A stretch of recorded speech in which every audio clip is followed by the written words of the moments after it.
Mais um Deixa que eu pergunto para você que acompanha a programação da rede MLC. A gente traz nessa entrevista de hoje, ainda dentro daquele calendário do aparato de cuidado com o homem, do Novembro Azul. Eu não sei quando é que você vai assistir essa entrevista, pode ser em qualquer lugar, no tempo ou no espaço, né? No espaço fica por conta da sua criatividade, mas você pode assistir em qualquer momento. O assunto é um assunto que é atemporal, afinal de contas, o cuidado com o homem é atemporal. A gente dá aquela caprichada no mês de novembro, que é o mês que todos os ministérios, né, o Ministério da Saúde, da Comunicação, traz essas campanhas mais fortemente para alertar, para acordar os homens para o cuidado com eles, mas cuidar do homem é como cuidar da mulher, é o ano inteiro. Então, a gente traz esse assunto aqui, gravado no mês de novembro, mas você que está assistindo, assista em qualquer mês, a qualquer momento, porque é um assunto que tem que ser discutido. A gente está recebendo hoje aqui nos nossos estúdios, aqui na Rede MLC, o Marcelo Bentes, que é psicólogo, especialista em psicopatologia, gestão hospitalar, neuropsicologia e é psicólogo da Fundação SECOM. Aqui no Amazonas, a Fundação SECOM é a fundação que cuida do câncer, todo tipo de câncer dentro da Fundação SECOM, e o Marcelo trabalha lá dentro, ou seja, lida exatamente com os diagnósticos, com os pacientes que estão em tratamento oncológico. Tudo bem, Marcelo? Márcia, satisfação estar aqui com você, com todos os seus telespectadores, ouvintes, os que estão só no podcast. Quero agradecer. E vamos conversar sobre Novembro Azul. Vamos conversar sobre Novembro Azul, porque, ao contrário do que acontece com as mulheres que estão sempre preocupadas com os exames que precisam ser feitos, às vezes com a estética acaba ligando também o cuidado com a saúde do corpo. Os homens não têm muito isso, não, né, Marcelo? Procede essa afirmação? Os homens são meio desligados com a saúde? É bem interessante essa pergunta. Eu que tenho feito palestras, né, sobre esse assunto, tenho ido a vários lugares, né, a convite de empresas, instituições, tenho batido muito nessa tecla. A palavra-chave é construção de uma nova cultura. Uhum. Por quê? Olha como é que funciona. Você tem filhos, eu também, né? Então, como é que nós, os nossos ouvintes também, telespectadores, como é que se muda tanto? A gente leva nossos filhos ao pediatra desde cedo, ensina, leva ao dentista, ao oftalmologista, enfim. E aí, a gente continua com a menina. Por exemplo, você vai levar sua filha à ginecologista, né?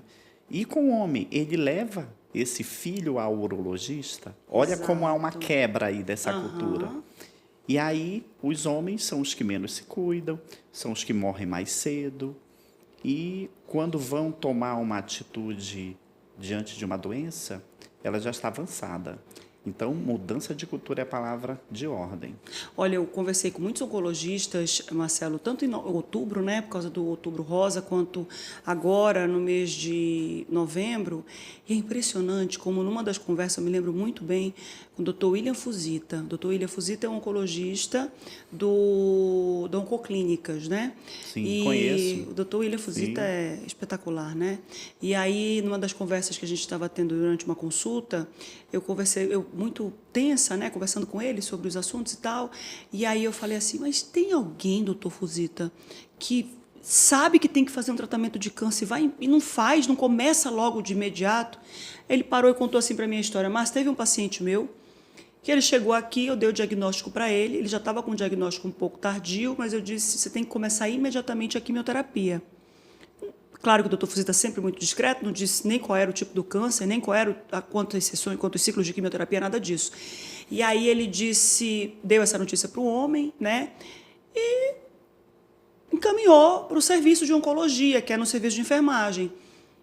Um mês depois, o homem volta com ele e fala, e aí, doutor, cheguei aqui. Ele, sim, você fez o primeiro ciclo? Ele, não, eu viajei, eu fui tirar férias, porque receber uma notícia dessa não é fácil, viu, doutor?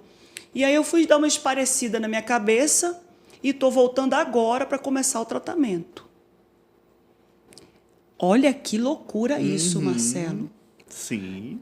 Quando você recebe um diagnóstico de câncer, não, o tempo é lei, tempo é vida. Sim. Cada dia se pode representar a eficácia do tratamento ou não. Aí o homem... A linha do tempo primordial. Né? Começa uma contagem regressiva, né? Isso. Quando você tem o diagnóstico de câncer, começa uma contagem regressiva. Uhum.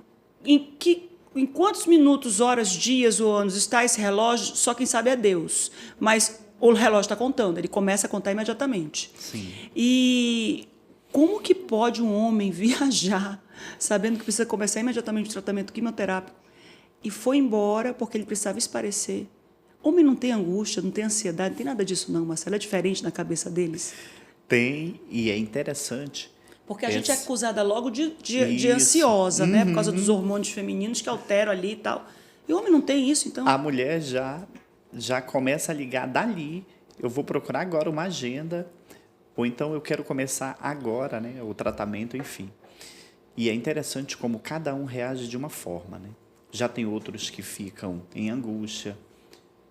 Nós que estamos lá em negação. É muito interessante como cada um responde, né? Por exemplo, a gente não costuma ver homem com depressão. Olha só a afirmativa, a gente não costuma ver.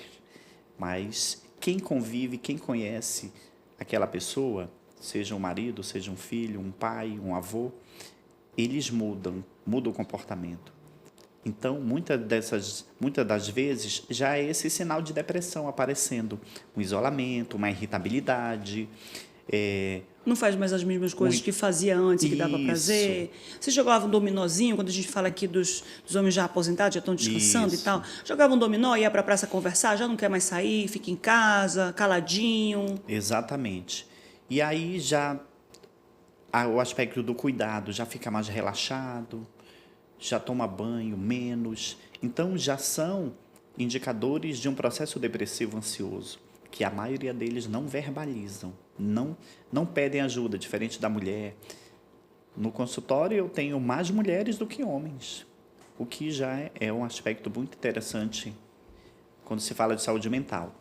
Mas a mulher sempre se cuidou mais culturalmente, sempre é a cuidadora, e é ela quem leva esse homem. Você tem que fazer seu exame, sim, com o urologista, fazer o seu check-up, seus exames anuais. E aí o homem, não, estou bem. É a síndrome do super-homem.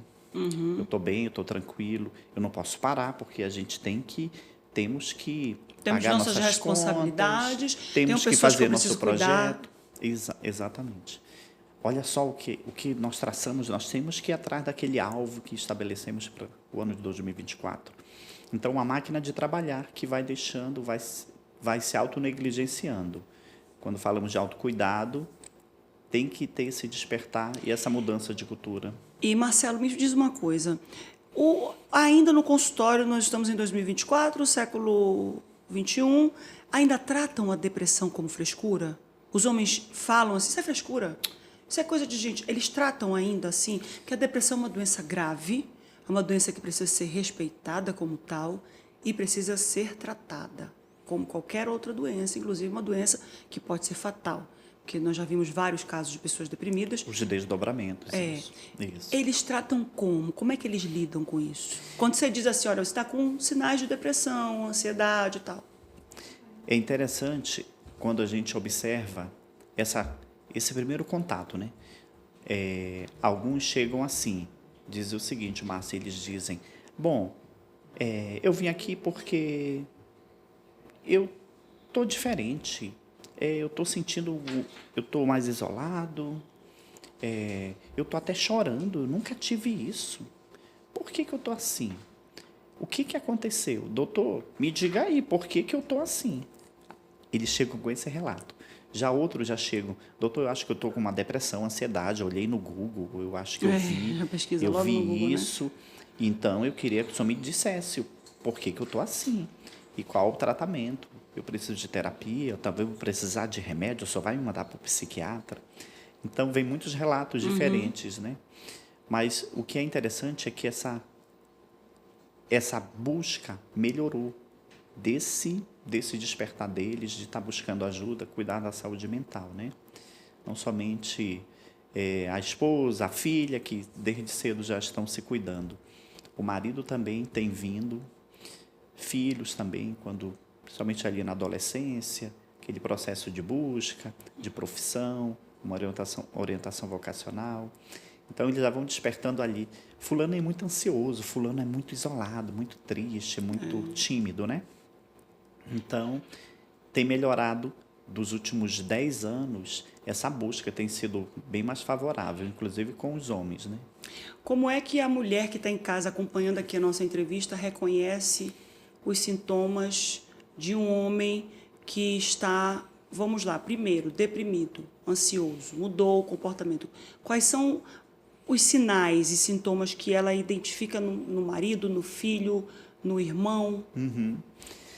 Primeiro, é bom perceber a funcionalidade, né? Como é que é a rotina, como é que ele é na essência, né?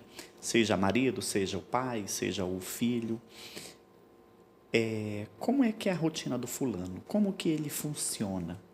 Então, o primeiro aspecto é perceber a funcionalidade de cada um e perceber e observar se mudou alguma coisa. Por exemplo, eu vou pegar aqui o filho. Está comendo agora no quarto dele. Por que ele está fazendo as refeições no quarto dele, não é mais à mesa com a família?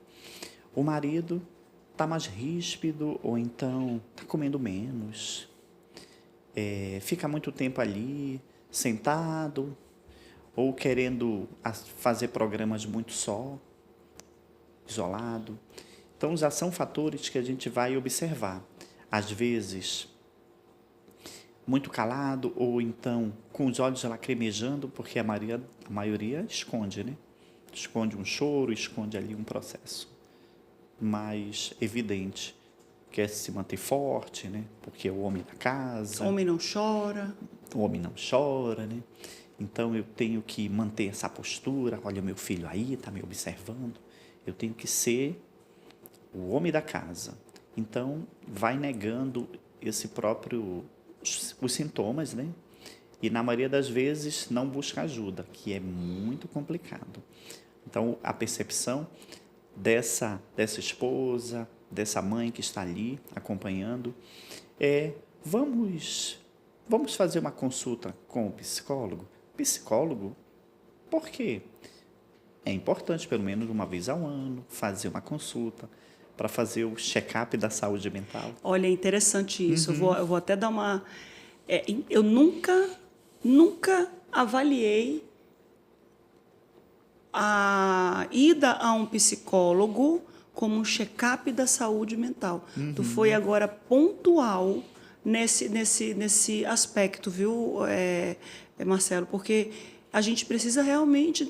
Nós somos pessoas diferentes. A Márcia, com 25 anos, os sonhos dela não são os sonhos de hoje. A gente sonha completamente diferente. E tá tudo bem. Eu sou uma pessoa que eu sempre digo assim, a gente escolhe nossa profissão com 18 anos, né? A Luciana, que está aqui acompanhando a gente, ela faz psicologia. A Luciana tem 20, Lu? Teve que escolher com 18. A sorte dela é que ela tem certeza absoluta do que ela quer, né? Mas a gente escolher com 18 anos o que a gente vai ser para a vida toda, futura colega, o que a gente vai ser para a vida toda é uma extrema covardia. Eu acho uma covardia do mundo. É por isso que eu sou extremamente favorável às mudanças, né? Se você entra na faculdade com 18, concluiu, é difícil o pai dizer, não, faça se você quiser. Não vai fazer, porque o menino não sabe ainda o que é bom para ele. Esperamos que ele identifique um curso de graduação ou um curso técnico, ou o que quer que ele tenha que fazer, desde que ele se prepare para fazê-lo. Se não quiser fazer faculdade, está tudo bem. Hoje em dia a gente sabe que a faculdade ela não forma pessoas estáveis financeiramente, né? Às vezes só. Então, a gente traz aqui um aparato de uma pessoa que não tem certeza ainda do que quer na vida, tem que escolher uma faculdade e tem que ficar com ela a vida inteira?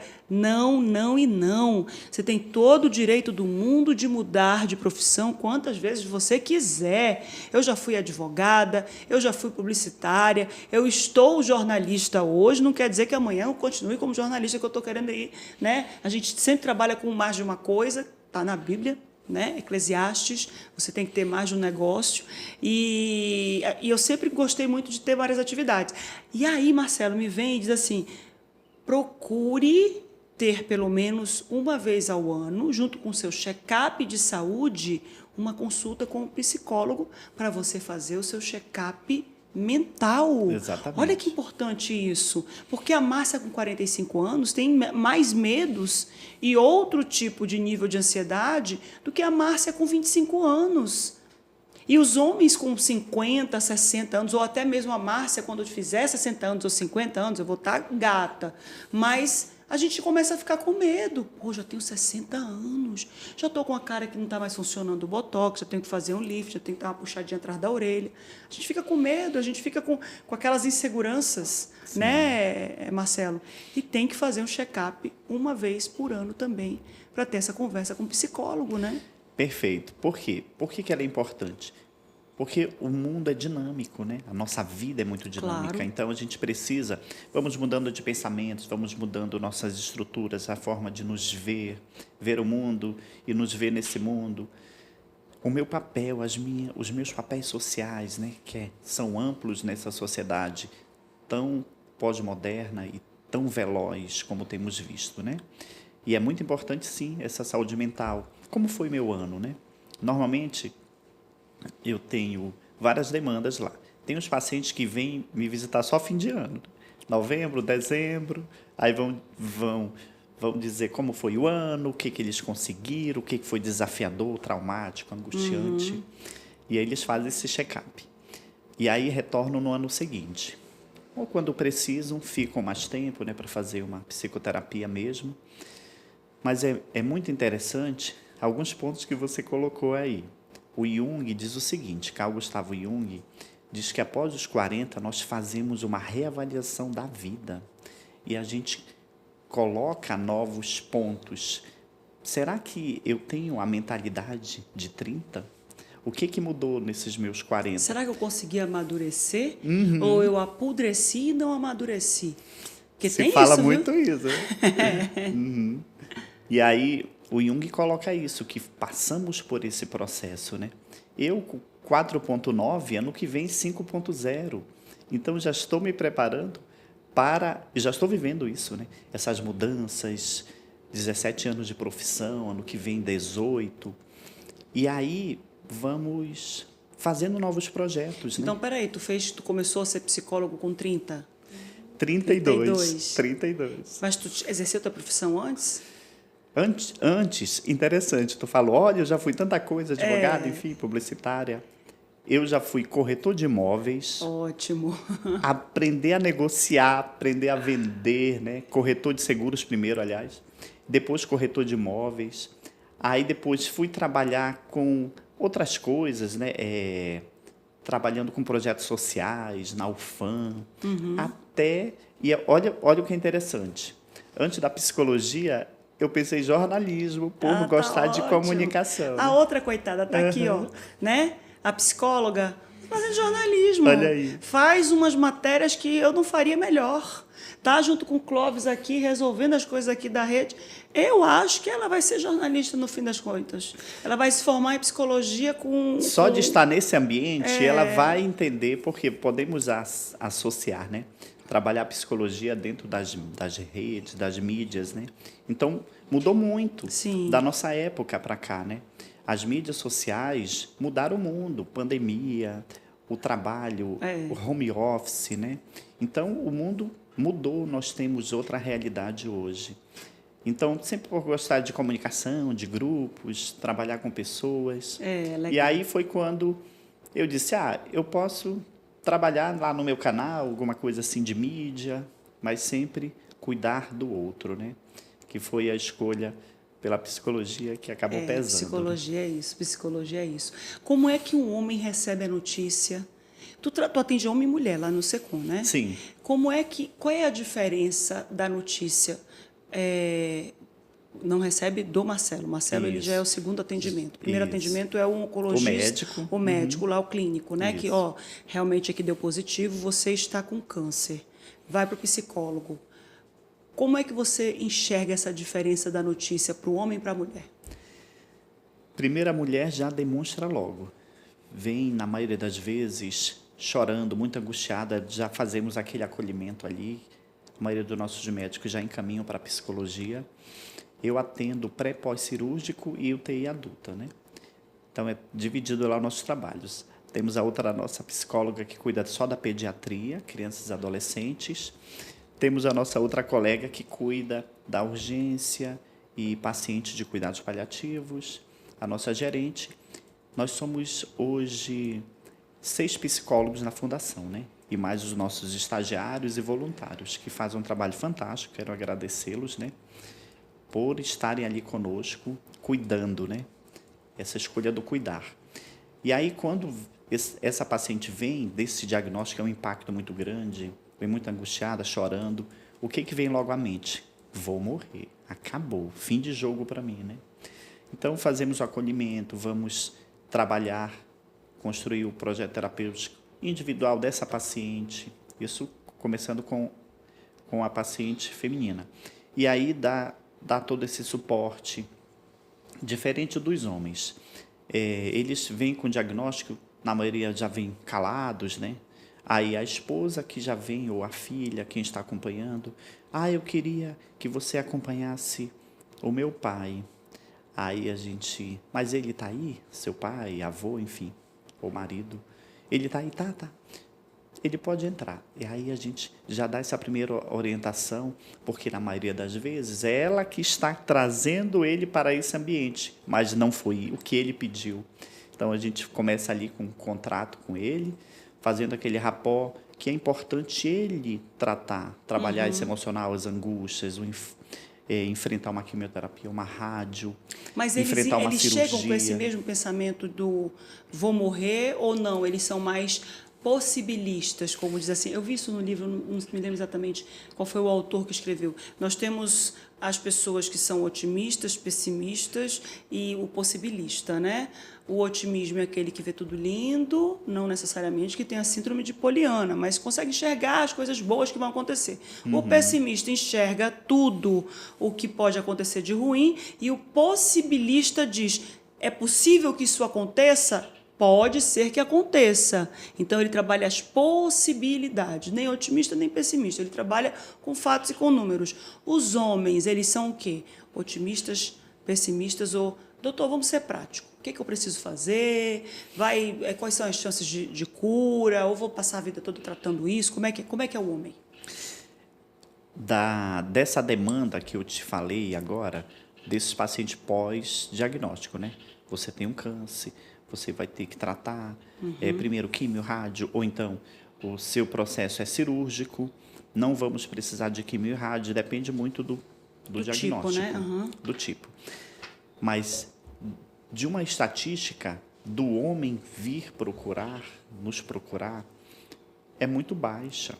Como eu te falei, é mais comum essa filha ou a esposa buscar o atendimento da psicologia, porque voluntariamente é muito raro. Sabe onde que eu vou encontrá-los? Lá no pré-cirúrgico, lá nos andares das enfermarias, que eu vou ter esse primeiro contato com eles, E na conversa, esses homens. o que tu tira deles, assim? O que tu enxerga na fala deles? Isso, aí tem muitas realidades. Tem os nossos pacientes do interior, que já têm dificuldades até de entender tudo aquilo. Primeiro nós conversamos, fazemos ali aquele primeiro contato, conversando com eles assim. O que o senhor entendeu do seu tratamento, né? O que o médico lhe falou e como é que está sendo tudo isso para você, né? Então começa ali esse primeiro contato dele para que ele também perceba onde ele está e o que ele está fazendo ali, né? E são relatos diferentes. Cada um traz a sua possibilidade. Tem pacientes que não falam e não querem falar. Alguns chegam a verbalizar. Não, vamos lá, vamos fazer. Tem que fazer, né? Eu estou aqui, vou fazer essa cirurgia, vamos ver no que dá. Já pacientes com sintomas depressivos, é muito raro pacientes que choram, diferente da mulher que tem uma incidência maior de demonstrar essa emoção, o homem é mais fechado, mais na dele. Como que eles demonstram? Ficam muito calados, né? já não falam tanto, já outros são ríspidos, inclusive com o acompanhante, né? Ou Tá com a irritado. equipe, Olha, eu vou dizer, sempre irritado, fecha a cara. quando eu sempre questiono a agressividade. Em que sentido? Para quem é despreparado e que não separa a emoção do fato, uma vez a Luciana me ensinou isso, porque é engraçado como esses meninos todos me ensinam aqui, né? E ainda bem, oh Deus, obrigada, Senhor, que eu tenho a mente aberta para aprender muito. Isso E aí a mesmo. Luciana uma vez entrou na sala e falou assim, ela queria falar, eles tinham algum assunto para lidar comigo, e aí a Luciana já queria falar comigo, mas eu antecipei, porque eu sinto a vibe, e eu fui fazer uma reunião lá dentro antes, né? E foi um caos a reunião, cara. Tava todo mundo chateado comigo e eu nem sabia que estavam chateados comigo. Uns mais do que outros. E aí foi um pega para acertar, demandas que eu falei, não dá para fazer, não dá. E a Luciana entrou lá comigo e falou, eu já ia conversar contigo, mas antes eu ia para minha terapia, porque psicólogo também faz terapia. É obrigado, né, os alunos, né, de psicologia. Sim, sim. Então, eu estava primeiro indo buscar lá a minha terapia para poder tirar a emoção do fato, para eu poder te trazer o fato, sem a emoção.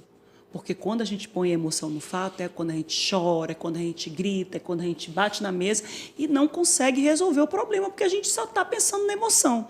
Então, eu nunca mais esqueci isso. Um dia desse ela estava, que todos nós temos nosso problema, e até a gente digerir, a gente fica um pouquinho chateado, né, e tal. E ela estava caladinha aqui pela reda. Eu falei, que foi, Luciana?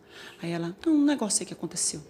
Eu falei, Luciana, tira a emoção do fato. Te acalma e tira a emoção do fato. Não, já resolvi, já mandei... Eu aprendi isso com uma pessoa muito importante. Né? Ela virou para mim e falou assim, não, já mandei escatar, já falei um monte de coisa, já estou perdoando, já estou perdoando. Tipo assim. Então, o homem, eu vejo mais esse comportamento, não é, Marcelo? O homem, ele não tem muita emoção na situação em que ele coloca, ele é muito contido, mas a mulher não, a mulher já chora, já grita. Estava falando sobre isso com relação à agressividade, que muitos acabam sendo agressivos. Hoje, eu enxergo a agressividade como uma falta de capacidade de lidar com a emoção. Faz sentido isso, Marcelo? Faz sentido sim, porque principalmente quando não sabemos externar aquilo, aquela energia, aquela emoção que vem, você vai para a agressividade ou então vai para uma hostilidade, aí já entra uma carga muito pesada, hostil, né? De você ficar menosprezando o outro, ou então criando um ambiente pesado, com piadas, com deboche, ironias, sarcasmos, né? Sarcasmo, exatamente. E isso deixa aquele momento e aquele ambiente muito pesado, né?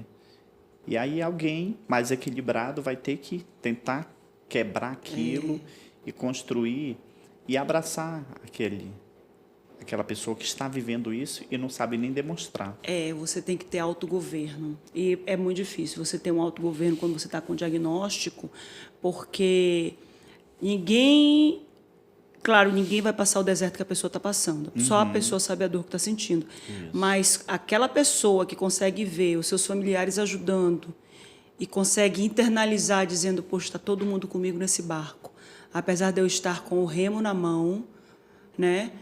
Todo mundo está comigo no barco, está todo mundo sofrendo. Então, eu não posso aqui retribuir tanto amor, tanta atenção com agressividade. Você vai ter dias ruins, mas você precisa o quê? Me dá só um minutinho, hoje eu não estou num dia bom. Deixa só eu melhorar, eu vou melhorar. Calma, pessoal, calma. Porque todo mundo está com a dor. Quem recebe um diagnóstico desse e tem a família, tem marido, tem filhos, tem pai, mãe, está todo mundo sofrendo junto, tá? E aí, você tratar essas pessoas com brutalidade não é a solução. Os homens têm tabu para lidar com a saúde? Tem muito, né? Até porque quando começamos aqui a nossa entrevista, eu falei dessa questão cultural, né? Que o homem não vai em busca de cuidar da saúde, depois que ele entra na vida adulta, melhor dizendo. Ele vai vai negligenciando a si mesmo por conta do trabalho, deixando para depois, e nós temos que fazer esse resgate desse autocuidado, de se importar sim, de buscar exames. Às vezes, no exame de rotina, você descobre um diagnóstico sem querer. Então, olha a importância. E o modelo são vocês, são as mulheres que se cuidam, que estão sempre ali, cuidando dela e de toda a família, inclusive desse marido que deixa para lá, que não tem uma vida saudável, sedentário, ou então que abusa de álcool, ou do cigarro. E aí vai construindo um ambiente tão desfavorável para ele mesmo. Sabe o que eu digo quando eu estou nas palestras? No time de futebol, nós temos os titulares e os reservas. Cadê os maridos? Aí os maridos se levantam. Você é o marido, certo? Certo. Você é o homem da casa. Eu quero te dizer, se tu não te cuidar, tu sair do jogo, o reserva vai entrar. Eita, e vai cuidar da tua mulher e dos teus filhos. Ele, epa, aqui não. Eu disse, muito bem, gosto é assim, de atitude. Então, você vai fazer seu exame, seu PSA. Se precisar, vai fazer seu toque retal, que inclusive fizemos uma palestra com o Dr. Giuseppe, nosso urologista lá do SECOM. Então, ele falou, jogo aberto, para um diagnóstico 100% vai ter que ter o toque.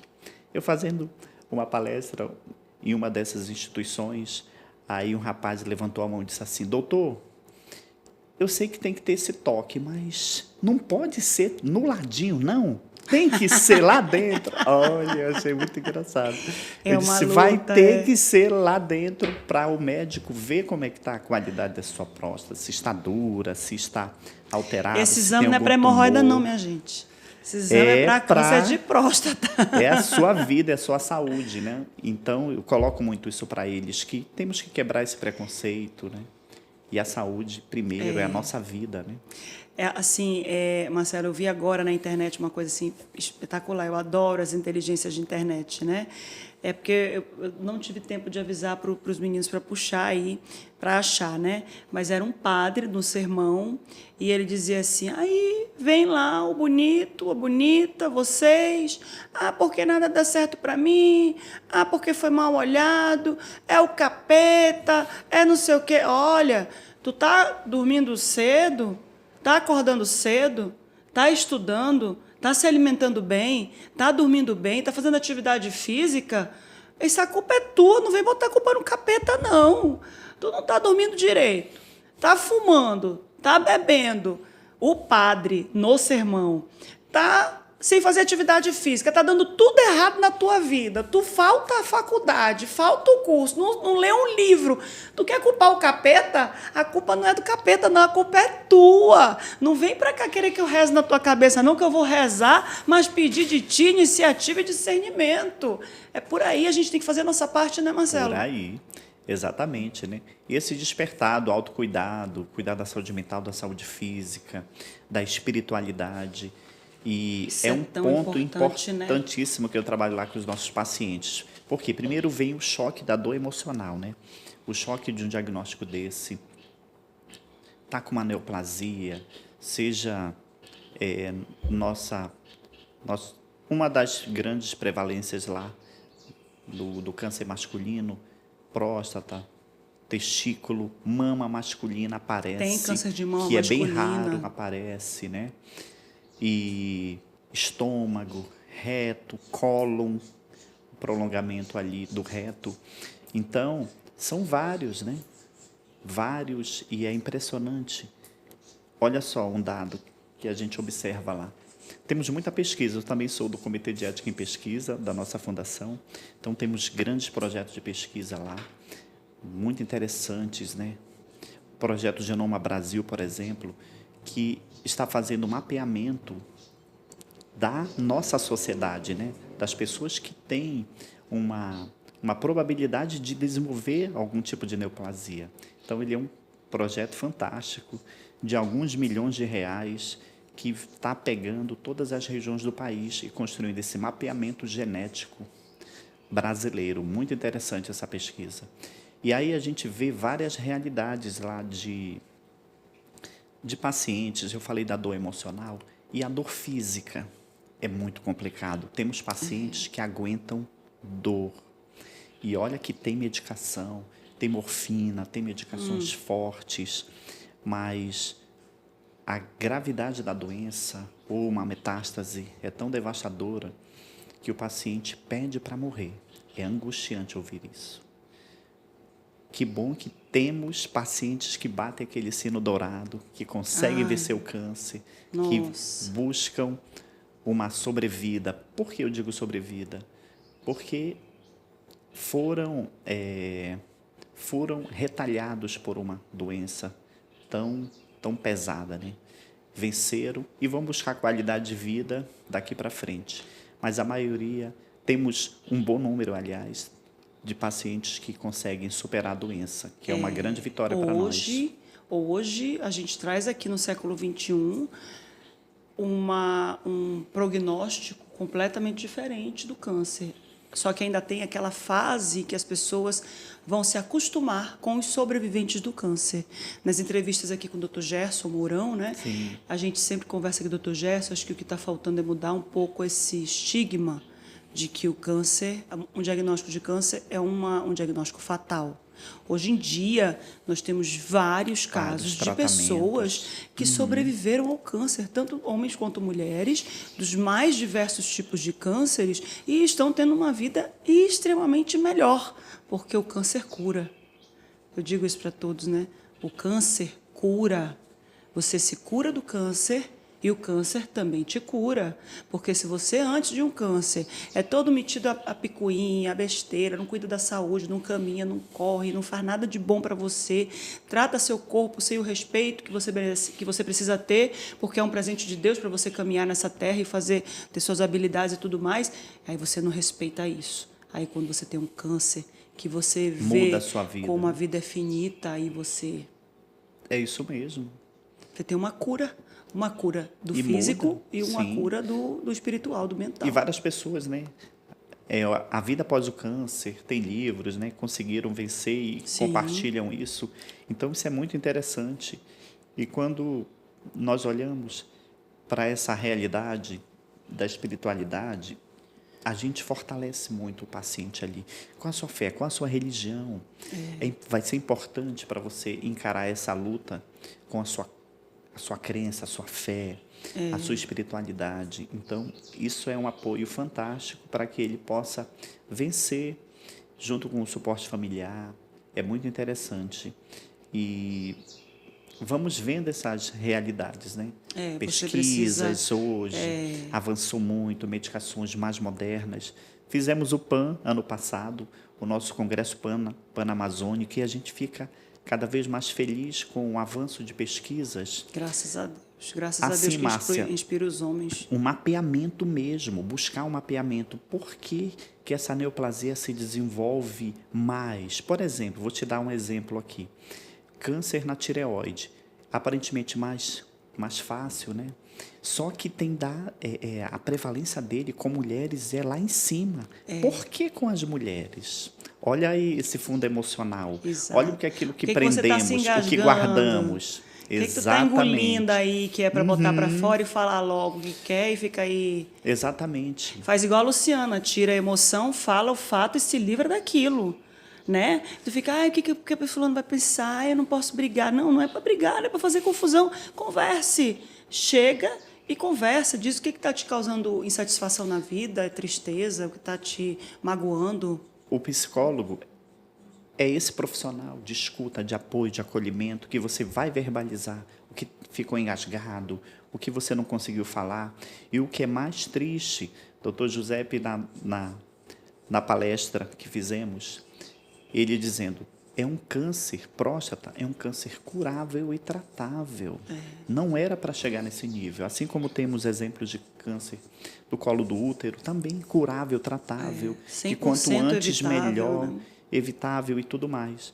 Então, o que está faltando? Autocuidado e nos amar, né? Amar primeiro a nós mesmos para amarmos o nosso próximo. Marcelo, obrigada pela entrevista de hoje, viu? Foi espetacular. Foi Show! Deixa um recado aí para todo mundo que está acompanhando a gente, ouvindo a gente, para que você possa dizer a importância de buscar um psicólogo, de se reequilibrar. Se você está magoando muito o outro, está se magoando muito, está silenciando muito, busque ajuda para você aprender a falar. A gente aprende a dizer palavras quando a gente é criança, mas a conversar e a dialogar a gente só aprende quando está adulto, tá? Então, aprenda isso, entenda isso e ache suas ferramentas. Dá esse recado para quem está em casa aí. Muito bem, quero agradecer você, muitíssimo obrigado, Márcia e toda essa equipe, o MLC, por esse trabalho fantástico, parabéns, muito sucesso aqui para vocês. E para esse homem, se cuide, é muito melhor esse autocuidado, buscar primeiro a sua saúde mental, buscar novembro, esse mês tema do combate, a luta contra o câncer de próstata, né? Então, busque o seu urologista, mas comece. Por onde que a gente começa? Com o clínico geral, fazendo seus exames. É muito importante. O PSA, ele vai encaminhar para um urologista a partir dos 40 anos, 45. Observe se tem casos de câncer na família. Aí você deve ligar a luzinha amarela para investigar o quanto antes melhor.